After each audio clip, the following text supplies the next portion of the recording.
তো ভাই আজকে একটা বাস্তবতা বলি, এটা আমার জীবনের শিক্ষা থেকে যদি আপনাদের মনে হয় একটা শিক্ষা পান জীবনে, সবচেয়ে গুরুত্বপূর্ণ একটা শিক্ষা আমার লাইফ থেকে আমি বলতেছি ভাই। এরপর যদি আপনার শিক্ষা না হয়, কোনো জায়গায় আপনার শিক্ষা হইব না। আমি মনে করেন মূলত একটা রিলেশনে ছিলাম একটা মাইয়ার সাথে। ওরে আমি বিয়েও করি, মানে আমাদের পালিয়ে বিয়ে হয়। বিয়ে হওয়ার পরে ও কি করে,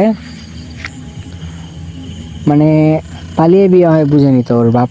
তারপরে ওর বাবা ছিল একটু ক্ষমতাবান, আগের কথা নাই বলে একদম মানে পালিয়ে যে বিয়ে করি সেখান থেকে বলতেছি।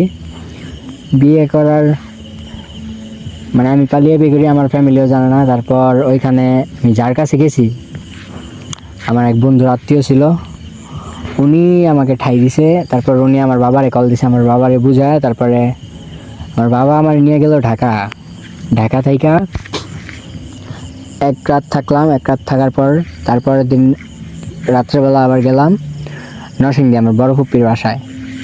ওইখানে 3-4 দিন থাকলাম। ওইখানে 3-4 দিন থাকার পর ওর বাপ একটু ক্ষমতাবান ছিল, বললাম তো। ওর বাপ প্রেশার দিতেছে যে ওর মেয়েকে না আনলে অনেক সমস্যা হবে। উনি বলছে যে ওনার মেয়ে যদি থাকে তাহলে আল্লাহর কসম ওনার মেয়েকে আমার কাছেই রাখবে, না হলে যদি ওনার মেয়ে না থাকে, নিজ ইচ্ছায় না আসে আমার সঙ্গে, তাহলে আবার নিয়ে যাবে। তো সবাই হ্যাঁ এটাই মানলো ওনার কথায়।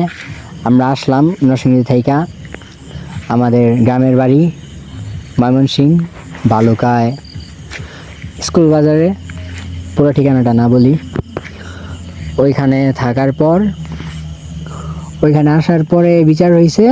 ওর বাবা কি করলো, মানে এখানে কিছু নেতা আছে, ওনাদেরকে টাকা টোকা খায় ওনার মেয়েরে নিয়ে চলে গেল। আর মেয়েরে নিয়ে চলে যাওয়ার পর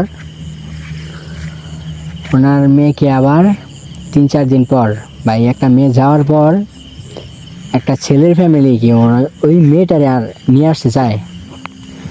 মানে হাজারটা কাহিনী, হাজারটা মানে স্যাক্রিফাইস, মানে কি পরিমাণ কি করছে ওইটা শুধু আমিই জানি।